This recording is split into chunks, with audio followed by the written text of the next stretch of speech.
Super pleased to be here tonight. As Lisa said, I'm from Youth Yoga Project, and we are happy to be here this evening with our Lakewood School friends for this workshop. And the focus of the workshop is how do we, as parents and caregivers, how can we use mindfulness as a tool in working with our students and really to support our students? And our students are learning a lot of these things in the classroom, and our teachers, of course, are. And then how can we at home support our students as well? So that's where our focus is going to be this evening. As Lisa said, we are Youth Yoga Project, and don't be fooled by our name. We do much more than yoga. We're actually doing a lot of work with schools around the state and around the country around mindfulness. So we are proud to be partner with Lakewood in addressing the ways that we can really teach teachers and students in how to use mindfulness in the classroom. We'll dig in this evening to look at what mindfulness is. We'll look at some definitions for some of the terms like regulate and reason, and how we can really learn some tools ourselves as parents so we can use those then, teach those, and support our students as they learn those as well.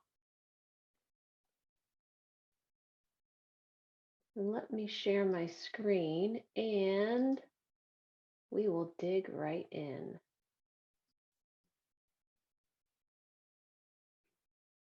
Lisa, could you give me a positive confirmation that my slides are showing? Yes, Jenna, your slides are showing. Great, thank you so much. I always like to just double check on that.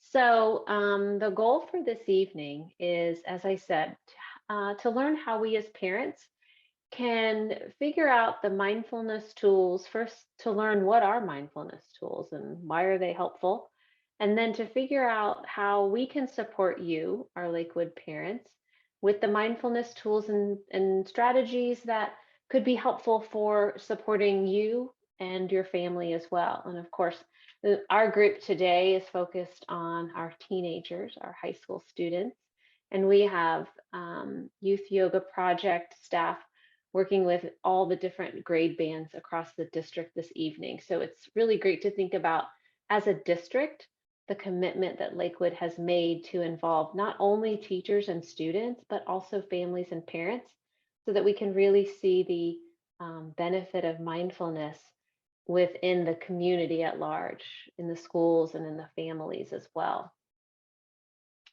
So we're going to start off with a definition for mindfulness. And you can follow along as I read this.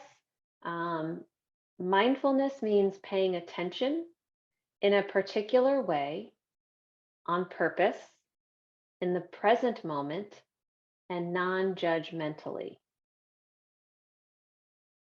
Again, we're talking about being mindful as paying attention in a particular way. I think many of us would agree we pay attention throughout the day in very different kinds of ways. And I would say that many of us have purposeful intent in the way that we're paying attention.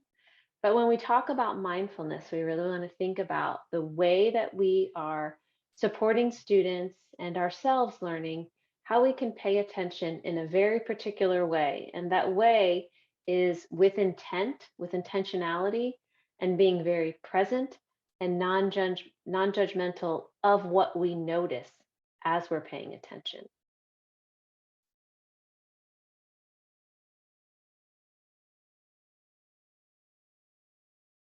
So we're going to start this evening by talking about what does it mean to be regulated. And that's a term that may be new to you, or you may have heard that before. And really, as we think about going back to being mindful, right, we need to find ways that we can encourage students and support them in learning how to be regulated. And this image does a great job, I think, of comparing, and for those of us who this might be a little bit newer to understanding what does it mean when we are dysregulated and when we are regulated. So if you see on the left-hand side, that column gives us some description about what it means to be dysregulated. So when you are dysregulated, when your teen is dysregulated, our brains have an automatic response to the stressor. So in that, our sympathetic nervous system is activated, and that, of course, that's what regulates the fight, flight, or freeze response. And you'll notice that our breathing when we're dysregulated is very rapid, very shallow, and occurs very much at the top in the chest. I think all of us can probably think of a time or two, probably within the last week, that we've noticed dysregulation in our bodies. So we want to think about if we're trying to support students in becoming regulated, they need to have tools to do that. So that's really our focus, is how can we support students as we learn those tools to regulate, to become regulated. So you'll notice then in on the column on the right in the blue, we see what happens when we are regulated. We have the parasympathetic nervous system activated. And rather than using and making decisions with our emotional brain, we actually are using our thinking brain. So we're able to problem solve and to apply critical thinking rather than just being very reactive and emotional. Our body, when we are regulated, is at rest. And that doesn't mean we're just doing nothing, but our body itself is not engaged in the fight, flight, or freeze response.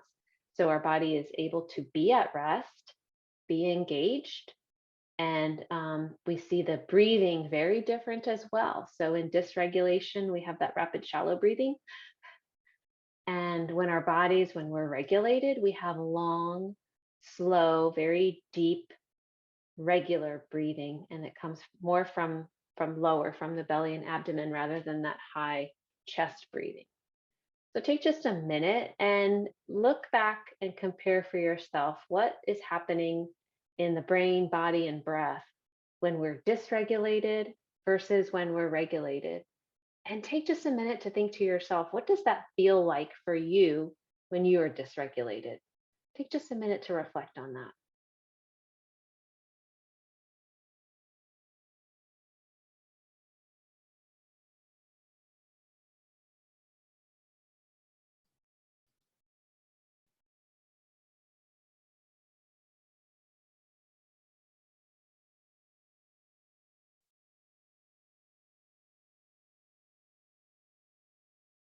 Now, this is when some of us can get a little bit overwhelmed because it doesn't seem like it would be a real goal to be regulated all the time. I mean, ideally, yes, but I think we could say that life just doesn't happen like that. And it's really important to remind ourselves that's not the goal of self regulation.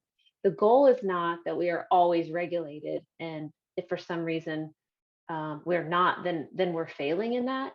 The goal is actually to know when we have become dysregulated, to recognize that we are dysregulated, and then figure out what tools we have to become regulated. So again, we're not looking for sort of a Pollyanna that we always exist in a regulated state, but actually the goal is to figure out when we are not, and then how can we get back there. That is something I also think is really important that we share with our teens, and that they are aware of, like, being dysregulated is part of life. There's nothing wrong with that. We just need to make sure that we have the tools so that we can get to being regulated, because that's where we're able to make decisions. That's where we're able to engage. And that's where we're able to really be calm and be able to be engaged in school, in our activities, be it school or be it after school activities as well. So, how do we get regulated? One of the things that we know is that repetitive movement helps us from our sympathetic nervous system or our parasympathetic nervous system. So, we're actually going to look at and learn a few mindful movements that include breath work that really do bring in that repetition to support regulation. And although it may sound like something that is really internal to an individual, self regulation actually develops through interaction with others. And the research on this is really fascinating. So, during our time together, we really want to make sure that you're thinking about ways you can help your family to regulate their emotions and to really calm down or become regulated together. You'll notice that on the slide it says become self aware of how you're feeling in your brain and your body and your breath leads you into that regulation or being regulated. And also during that time, you're able to use the strategies that you know, that you've learned, that you've practiced to be able to support yourself to then regulate your emotions. And that's why we do um, work in schools to make sure that we provide students opportunities to practice. So we're in the classrooms providing them ways to learn more about being mindful and learn more about how they might have tools to take themselves from dysregulation to regulation. Because, of course, it feels much better to be in that place, particularly when you're being asked to do academic or other work activities and so on at school that often involve relationship with others. Of course, we know that breathing is a very powerful regulation tool. So we're actually going to do some work with breathing this evening. Again, something else, just another tool in your toolbox as you find ways to support your family. So co-regulation, I just want to point out again that it's very interesting when you look at the research that shows how self-regulation develops, and it does develop through interaction. So when one person invites another person to participate in regulation activities like breathing or like certain movements that we'll also learn this evening, that's when they're able to process their thoughts and feelings together, creating that co-regulation. So it's really important for us to, again, not only understand for ourselves, but to explain to our students why we do this together, to explain within our families why it's important for us to do this together. Because as humans, we are socially wired. So this co-regulation then means that students need the support of that warmth, that warm, responsive, regulated adult in order to modulate their own thoughts, their own feelings, their own behaviors. And so essentially, a student needs to calm down with an already calm teacher or adult or parent. And as a parent of teenagers, I know that's not always what happens. I'm often asking my children, myself, to calm down or to use a tool, and I may not be there myself. And so we want to remember this idea of co regulation. And we'll talk about ways, for example, when is the right time to talk to your teen? And how do we become regulated? And how do we provide that warm, responsive space for students to be able to then engage in their own mindfulness and engaging in moving towards regulation?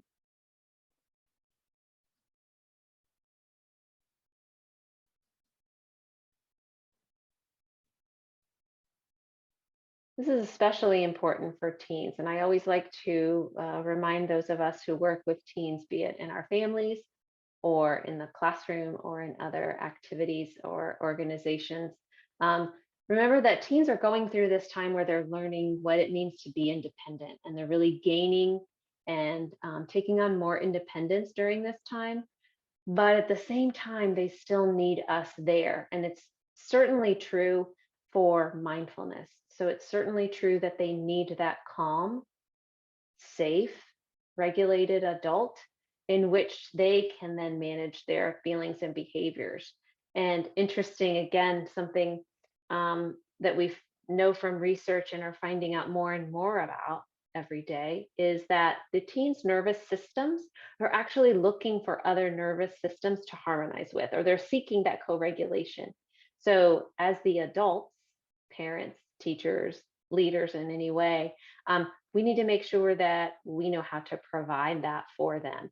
So, as their nervous systems are seeking out, oftentimes in dysregulation, and they're seeking out where they can harmonize, we need to be able to provide that for them by being a regulated adult, and then we're able to co regulate together. So, I want to give you an opportunity. One of the things that is a great sort of intro or initial tool that you can use. And you could do this as a family, you could do this as an individual with sort of a self check in. We also do this with students, is the two-word check in. And this is a great, as I said, something to do with your family, something to do to model for your children and then ask them to join you, is just to use this wheel of emotion and find two words that describe how you're feeling. And you can do this as a check in and start of the day, at the end of the day, when children come home from school, at any point throughout. Again, could be done individually with each student or each child, or as a family sitting around a table or on the sofa together. So take just a moment and pick your two words. We were doing this all together, sitting in a room together. What would be the two words that you would use for your check in this evening?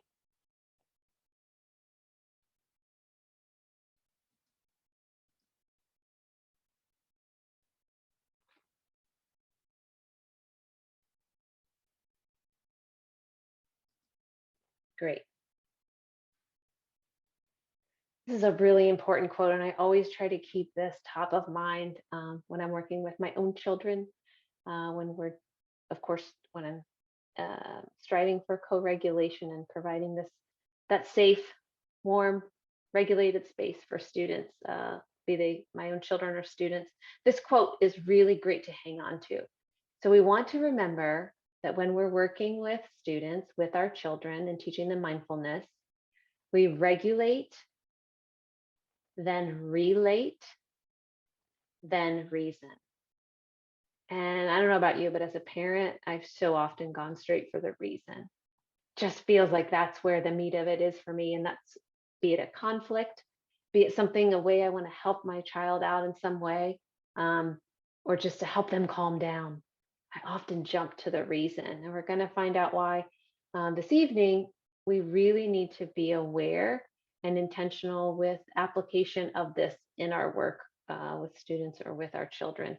So we're going to regulate and not yet relate until our students or our children are regulated. So we're going to regulate, then relate, and then reason, in that order in the steps.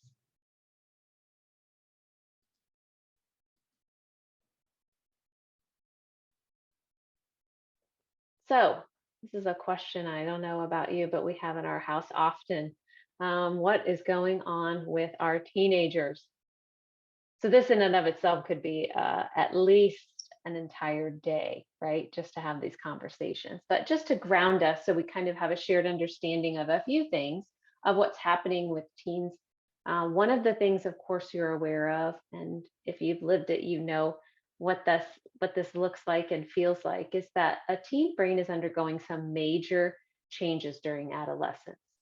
So you may have heard reference to the limbic system, you may have heard reference to frontal lobe development and all of those things. There's a lot happening in the brain during this time of adolescence. So that's one thing that's happening. We also know there are other physical things that are happening at that time. So there are hormonal things happening. So there's the physical brain. There are also mind, of course, changes and things happening at that time. Students are, because of what's going on in the brain, they are constantly seeking short-term rewards. So their decision making is guided by that. And those decisions are mainly influenced by emotion. So again, we have a lot of change going on in the brain, and the brain's owner is making all of the decisions, nearly all of their decisions, based on emotion, and in a way seeking out a very short-term reward, seeking to be rewarded, and it be very immediate rather than long-term gratification in any way. This is something that is really important for not only for us to teach our teens, but to remember ourselves. And I love this quote from Dr. Lisa. Um, One of the things to remember is that the goal here is not always to be calm and happy, because as we said earlier, that's not always realistic. I don't think it's realistic for anyone. But instead, the goal is to be able to identify our emotions, to have that self awareness, and to be prepared with the tools to process those emotions to get back to that state of calm. We're not always going to live there if we're living anywhere, probably outside of our room, much less our house. We can't expect that we're always going to be calm and happy. But we can make sure we communicate this to our teens and make sure they understand this is why we want to make sure that they have the tools available to process these emotions. They have big emotions. We're going to look in just a moment. We want to make sure we support them. This quote I find is so interesting and important because this sort of helps explain healthy stress. So, if the stress or anxiety is directly related to a stressor and the level of stress aligns with the magnitude of that stressor, then that is normal. So, if we were experiencing the stress of running from a bear that was directly behind us and gaining ground on us, um, I would say the magnitude of that stressor is pretty intense. And so, if our stress or anxiety aligns with the magnitude of that, that would be healthy stress, even healthy anxiety.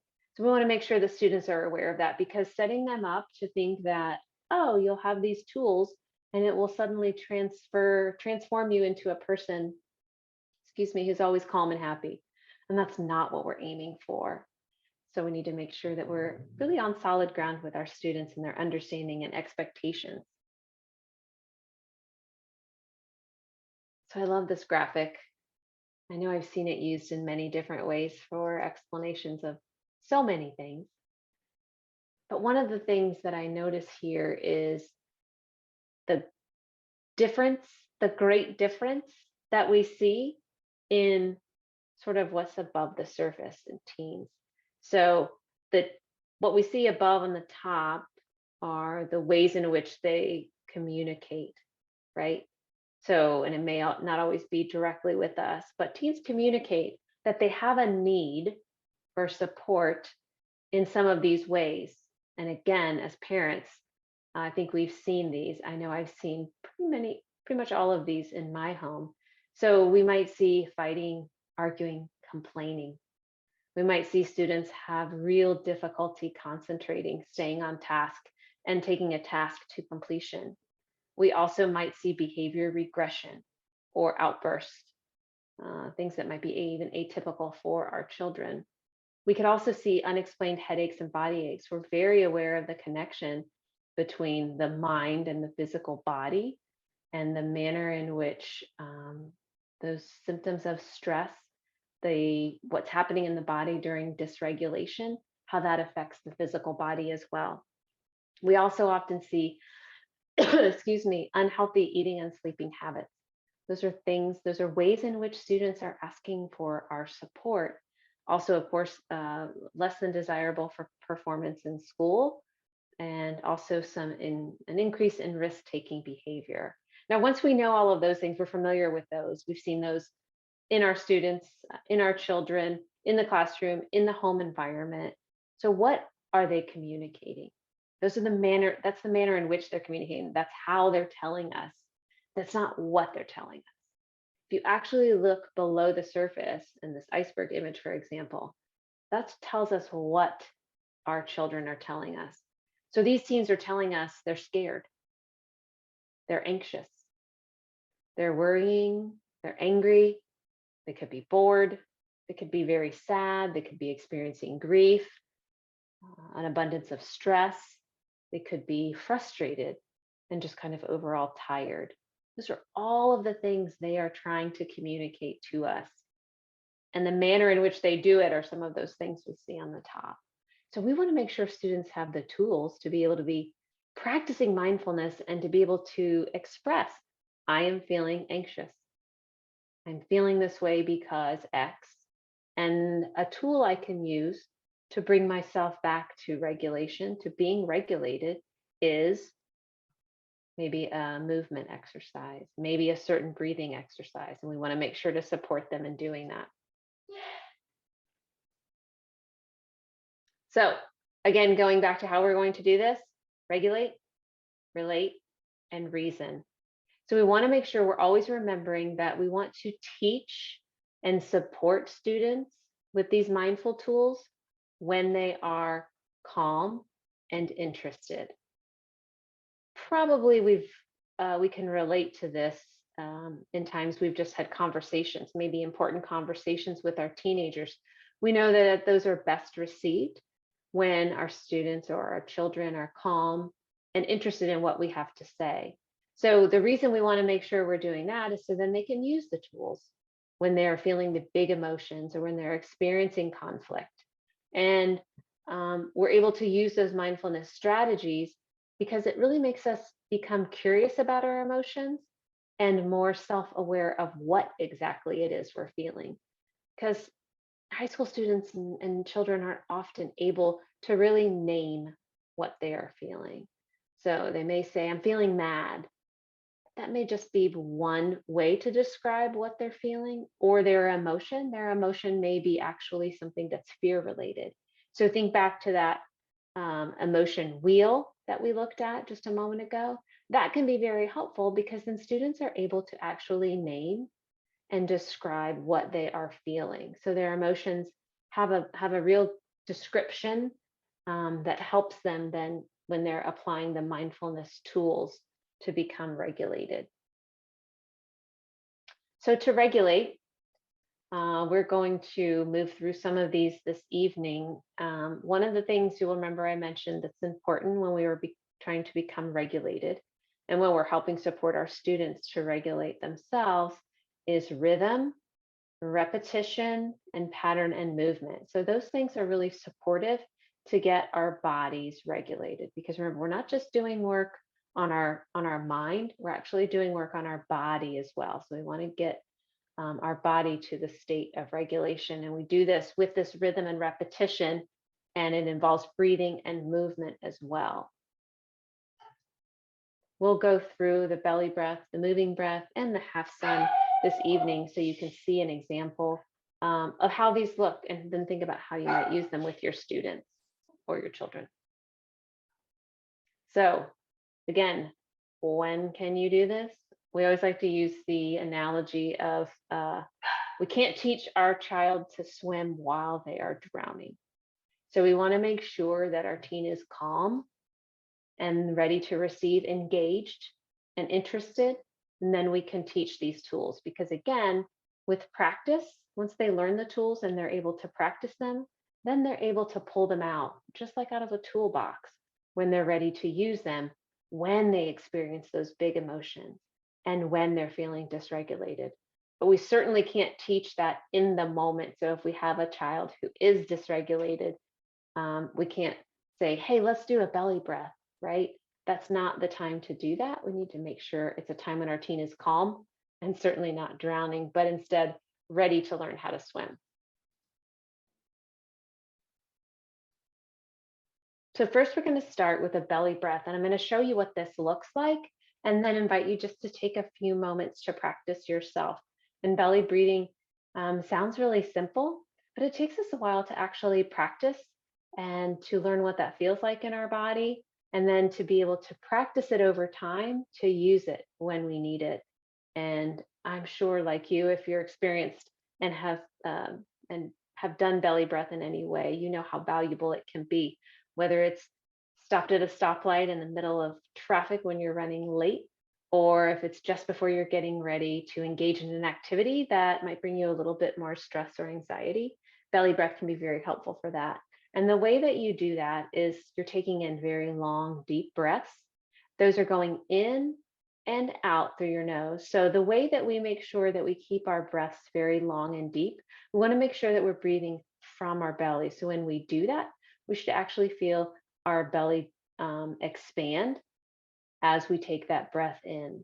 And then as we exhale, the belly will go in. And generally, we like to breathe to a count of 5. So that would look like taking long, deep breath in.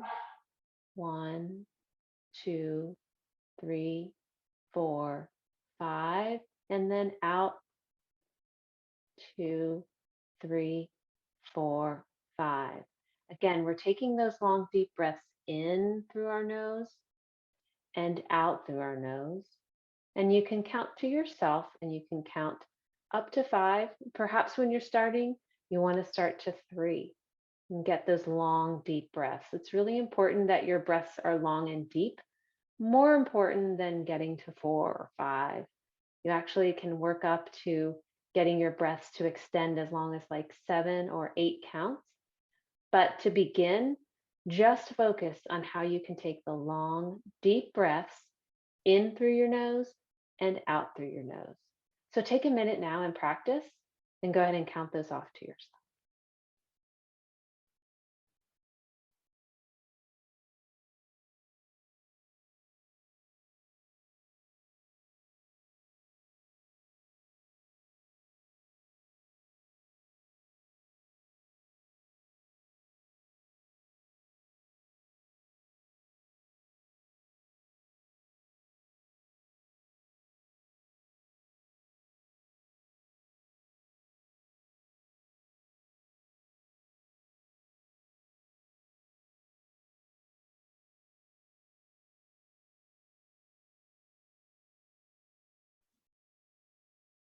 Finish that breath, and then take a moment to notice how you feel in your body and brain after doing just a couple rounds of the belly breath. If you have any kind of a watch or a tracking device, it's great to really have the tracking on while you're doing that, because you can see how your body responds to taking in those long, deep breaths. It immediately puts you in a place to move towards regulation. I encourage you to use the belly breath. I certainly use it every day in your everyday life, and times that you feel like you need to move back towards being regulated, or to bring some calm to your body and brain.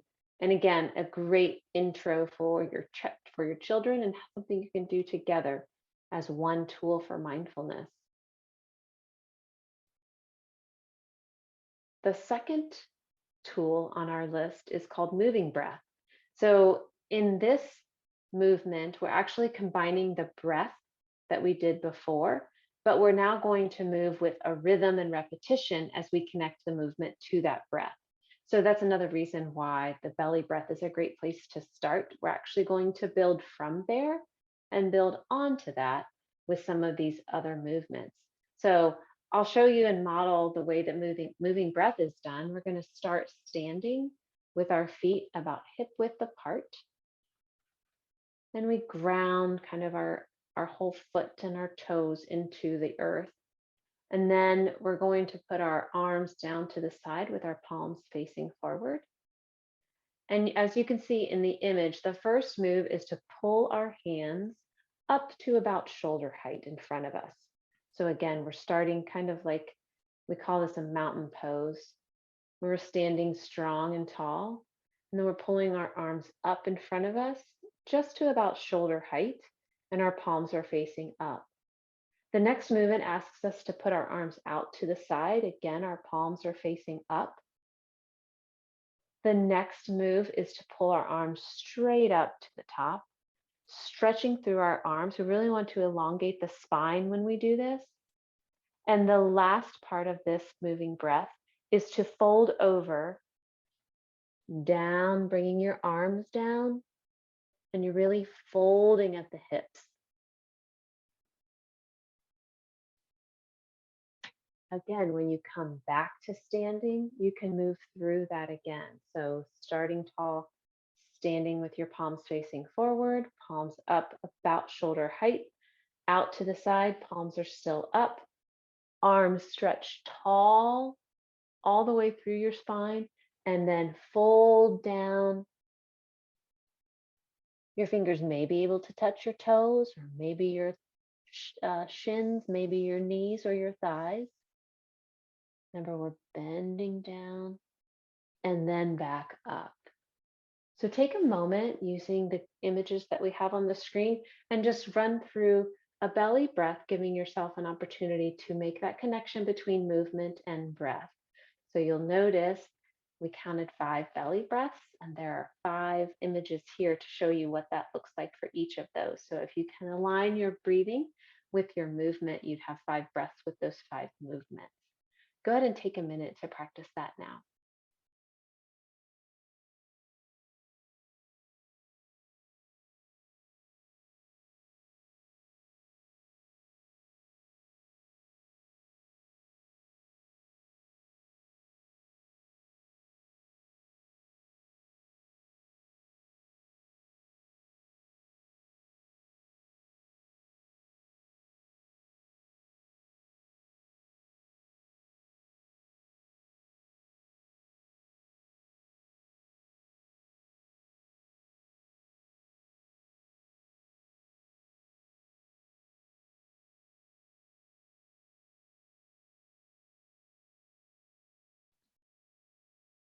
Great. As you finish up, think about how you feel in your brain and body after you did the moving breath. This is another great tool that we can do together as a family. And then after practice, our teens are able to know this is something they can pull out of their toolbox when they're feeling a bit overwhelmed by big emotions, when they're feeling dysregulated, when they're feeling a sense of conflict.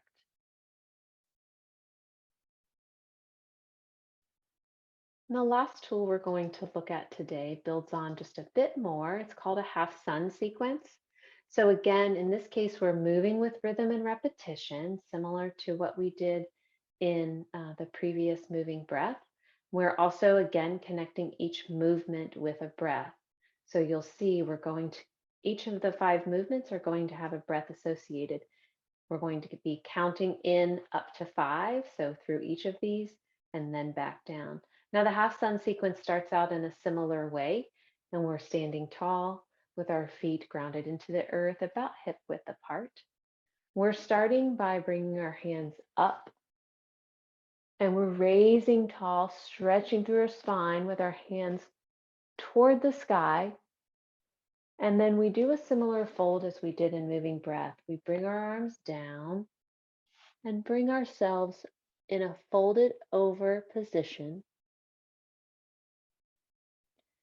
And as we feel that nice stretch, then we come back up, bringing our hands all the way around and stretching up tall to the sky again. And then back to our starting position. So again, for a half sun, we're starting in standing, feet hip width apart, grounded into the earth, palms facing forward. Bring your arms all the way up, tall stretch, fold down. Your fingertips may graze the earth. You come back up, pulling your arms tall, stretching to the sky, and then your arms back down where you started. Take a moment and just give half sun a practice. See if you can get through 2 or 3 times with this sequence.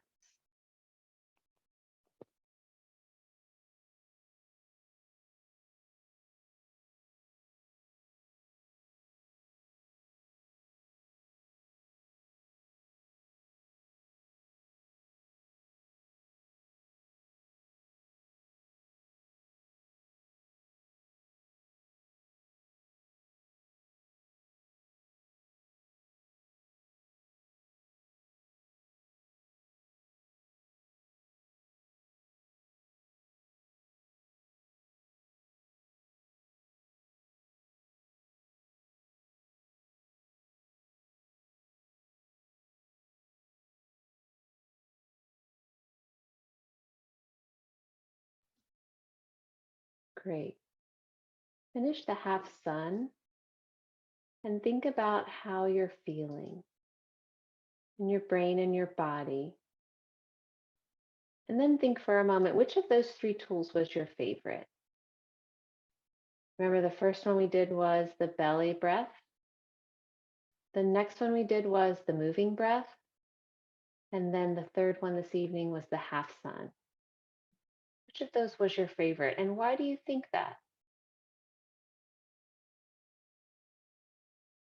It's great to have a variety of tools in our toolbox.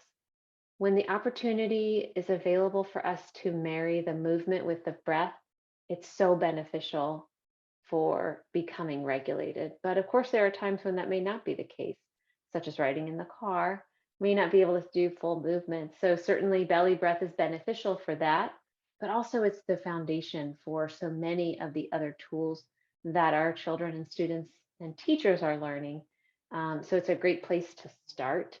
And if you're starting this with your family, I would suggest you start with belly breath and then pick one of the movements, the moving tools to move to next.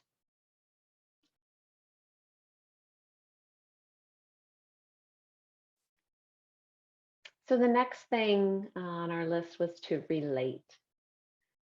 So when we think about relating to our students, we want to make sure that we are offering a safe place, a safe relationship for them. in which we can build that together between us before we move into reason. So, in making sure that we are building that strong relationship with our teens, which is very different than building that with our young children, our middle schoolers, or our older children, we want to remember a few things. First of all, back to what we were thinking about earlier with teaching someone to swim while they're drowning, we want to remember to wait for the window of opportunity. And we'll dig into that in a moment. Think about a few more details that would support us in doing that. We also can remember it's very helpful to get on their level. So, to get on their actual level with the student rather than being in a standing position and the student being in a seated position, for example. We want to make sure that we are sitting or standing right beside of next to our child instead of in front of and facing each other this way.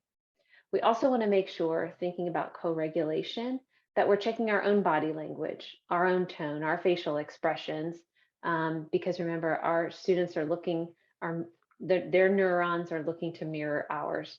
So we want to make sure that we're bringing that very calm, regulated body, the body language, the tone, the facial expression into this building of relationship. We want to make sure that our bodies are at ease and are calm. And we do that prior to engaging with our students in helping them and supporting them bring that calmness to their bodies. So it could be in doing that that we practice some of those tools ourselves first. If you're a parent, you found yourself, I'm sure, trying to calm down before you engage in a difficult conversation with your child or in an opportunity where you need to help your child calm down. And so that's a great tool to remember yourself is what's a quick tool I can pull out to bring myself sort of engage in mindfulness myself and become calm before I engage with my child. When we think about waiting for the window of opportunity, one of the things we have to remember about teenagers is that our children will talk to us on their timeline, which is not always easy as a parent to accept because it is often not our timeline. It may be really pressing on me to have a conversation with my teenage son about something right now because I'm just really thinking about it.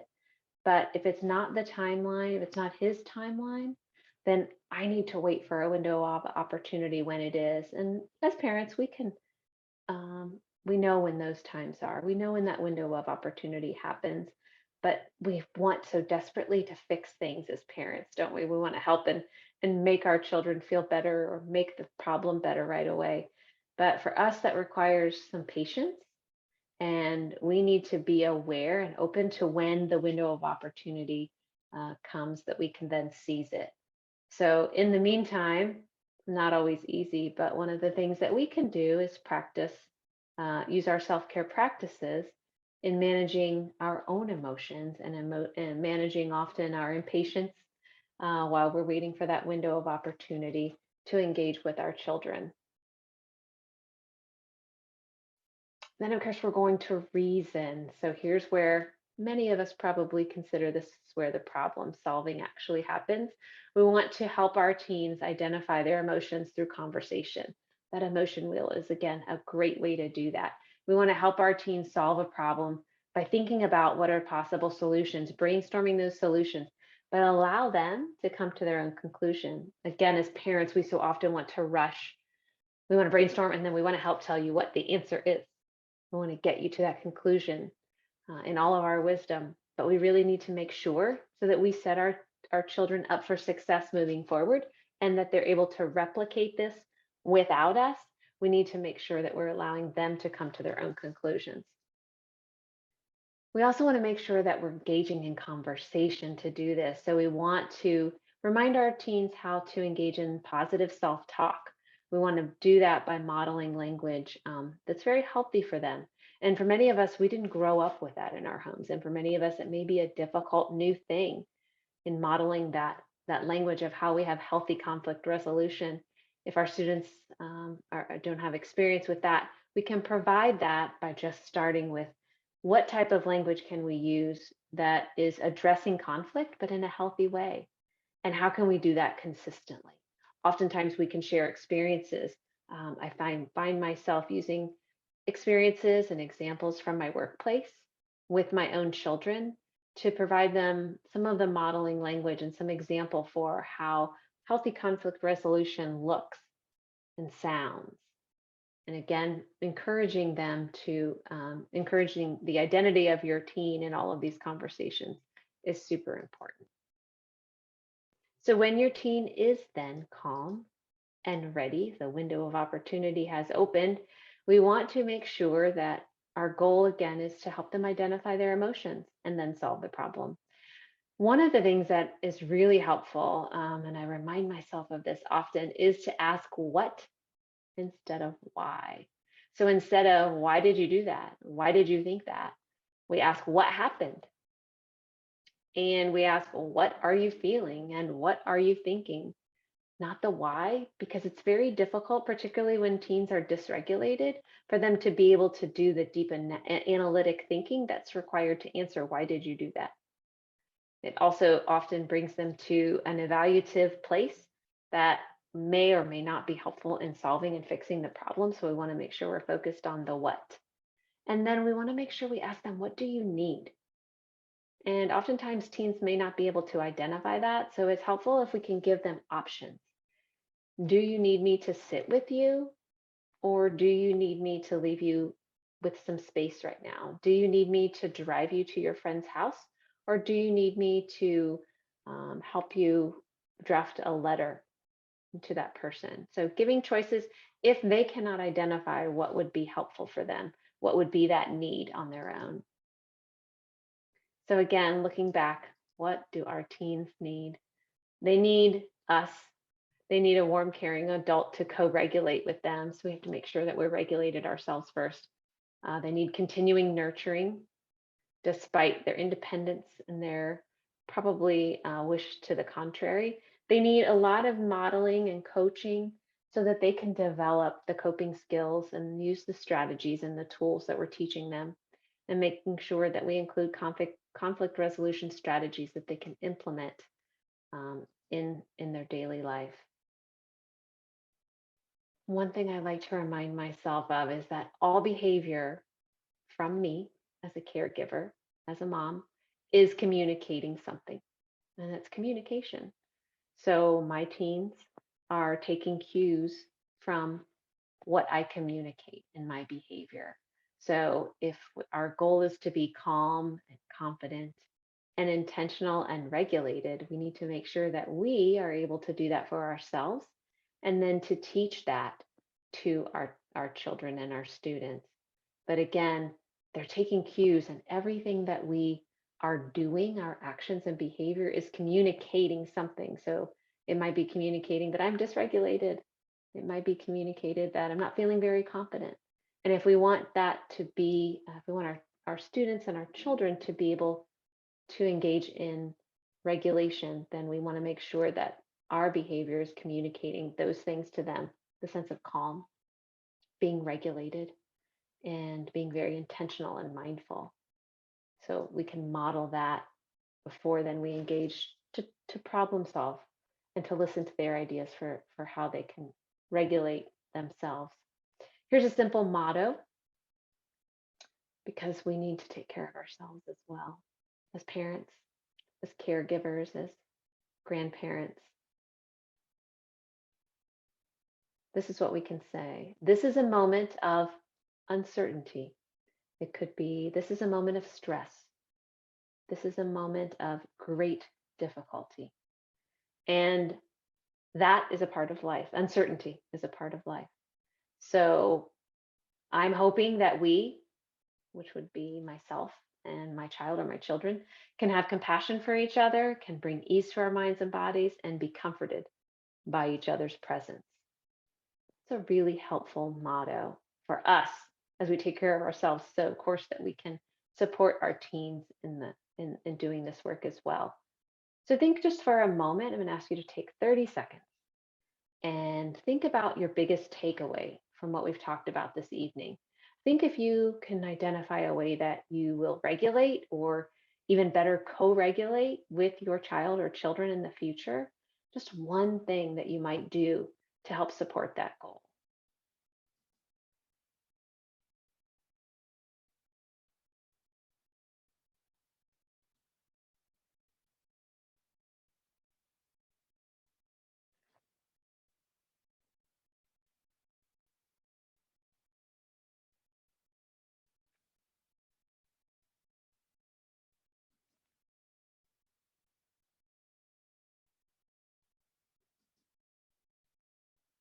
Great.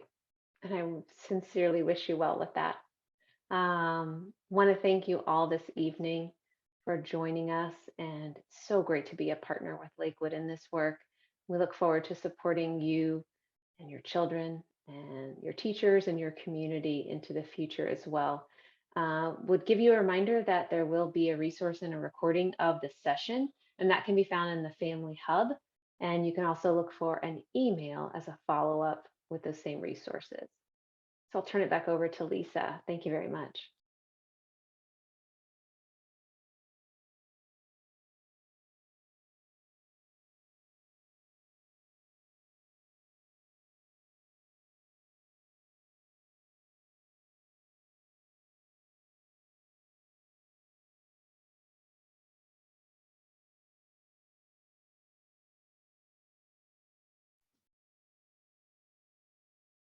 It looks like Lisa might be engaged with parents there at the school.